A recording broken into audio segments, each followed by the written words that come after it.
Hi, everyone. This is Fred on Spirit Reflections, and this is part of our 81 episode exploration of the book Tao of Leadership by John Heider, a modern adaptation of the ancient Chinese text Tao Te Ching, written by Lao Tzu over 500 years BC. Today, we're going to read chapter 77, followed by a brief comment and meditation, and I'd love to hear from you. What do you think of these teachings? Let me know in the comments below, and if you haven't yet, please like, follow, and subscribe to Spirit Reflections. Okay, chapter 77 is entitled Cycles.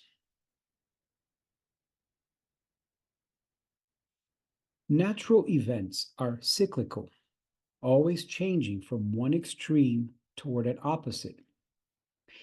Imagine a bow and arrow. As the archer draws the bow, the two tips of the bow, which were far apart, come closer together. The narrow space between string and wood becomes wide. The bowstring, which was at rest, becomes taut, which I didn't know what taut meant, becomes tightly stretched. When the archer releases the arrow, once again the process reverses itself as the tension relaxes. That is the way of nature, to relax what is tense, to fill what is empty, to reduce what is overflowing. But a society based on materialism and the conquest of nature works to overcome these cycles. If some is good, more must be better, and an absolute glut seems best.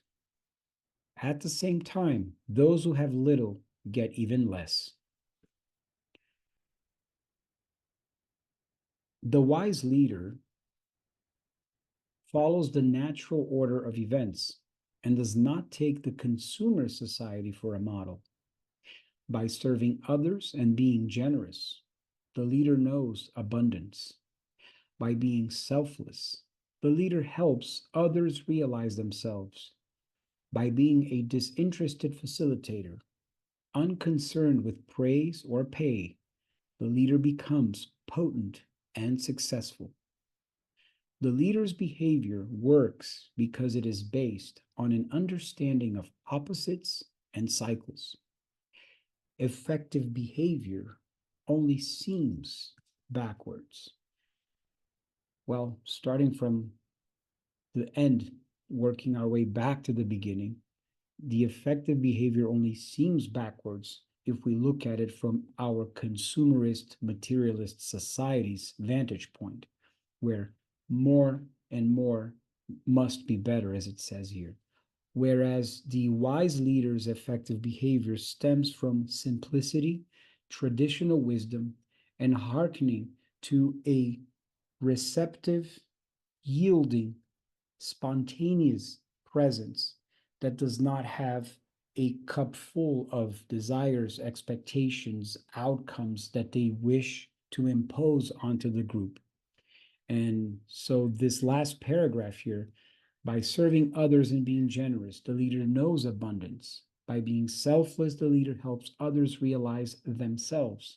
And by being a disinterested facilitator, unconcerned with praise or pay or with outcomes, the leader becomes potent and successful precisely because the conscious presence of the leader, emptied out, devoid of any of that tension, makes the entire group more prone to manifest themselves, to activate their energies and allow the unfolding of their processes that brought the group together in the first place.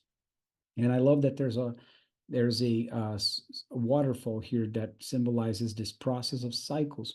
And if we truly knew all of the workings of the science of astrology and how the influences of planets and stars and alignments have a magnetic impact on ourselves, on our psyche, we would better understand how the ancient people followed this type of changes around us and were more at peace and at ease when sometimes we wake up filled with energy, with focus, and we are able to produce so much more, whereas there are other days without any apparent reason we will wake up just drained and tired and not be able to produce or focus as much.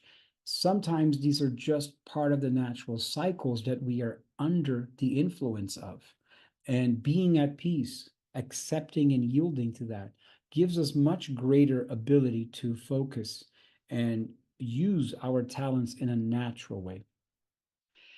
There's a lot more to say about this teaching, but let's keep it short and sweet. And I'm going to invite you to join me for a meditation as we rely on the power of our breathing to take us to a place of renewal. I'm going to put, there we go.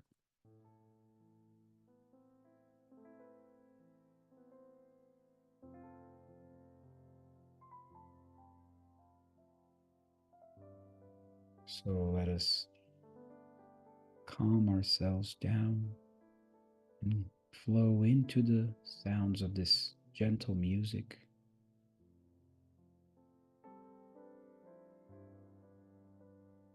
Let's pay attention to our breath and take a slow and deep inhale. Hold it for a couple seconds. And release completely. A full exhale.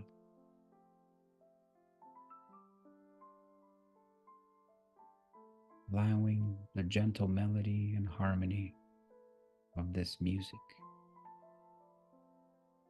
to guide us to our inner sanctuary, where we see ourselves surrounded by the beauty of nature, a true oasis in our heart.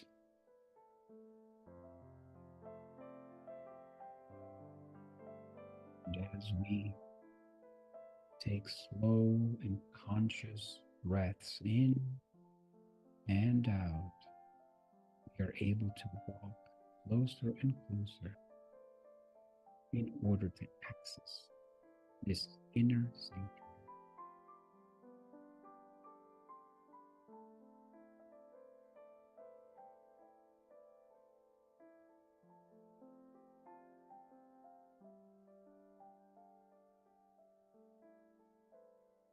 And let us see ourselves sitting down in our garden that our mind's eye creates now, surrounded by the beauty of nature, the peace and calm image of this landscape that cradles us, that shelters us. Let's see ourselves sitting down on the ground, the grassy field. And as we do, let's breathe in pure, clean air that the soft breezes with this gentle wind are blowing our way.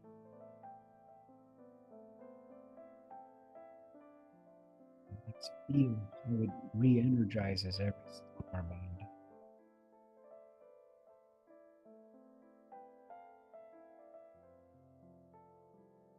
And let's be very comfortable, relaxed, sitting down on this ground, taking conscious, slow, pleasant breaths. And now, I invite you to visualize in front of you a beautiful waterfall that ends in a beautiful stream of water. And we can hear the faint sounds of the water as it drops and percolates around the stream.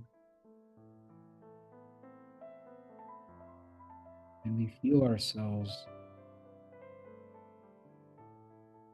being taken by, enamored by, transported by the beauty of this waterfall. Let us contemplate the movements of the water,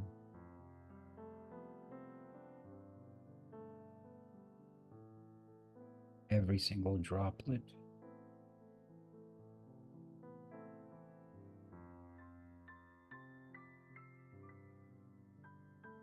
And feel the cycles that we go through, night and day, hot, cold, spring, summer, fall, winter, young, mature, old, etc.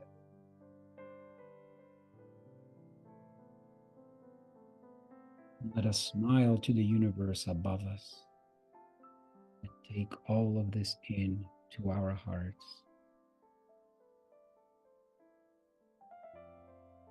as divine creatures that we are,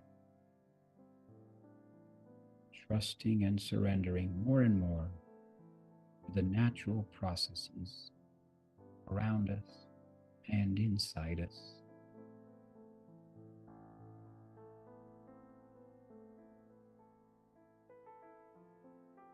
And let's be in communion with every cell of our body,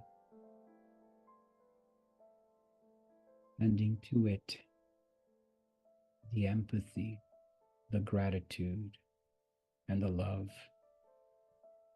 for their obedient, silent, ceaseless work in maintaining us healthy, alive, and well. And even if we are not fully or 100% healthy,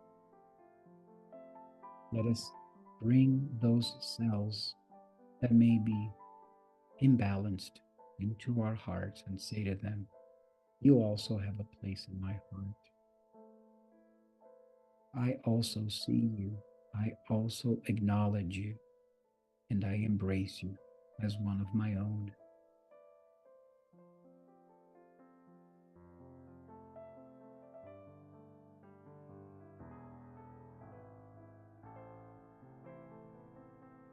And see how that feels as we take a few short breaths now towards the conclusion of this meditation.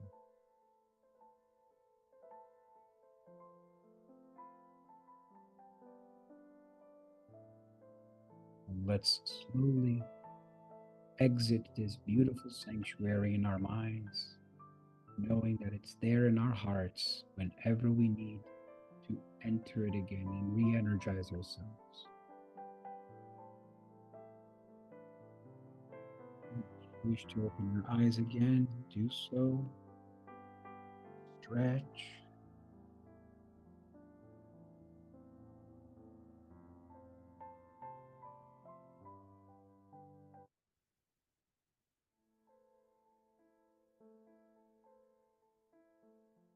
And so with that, I wish you a great rest of your day.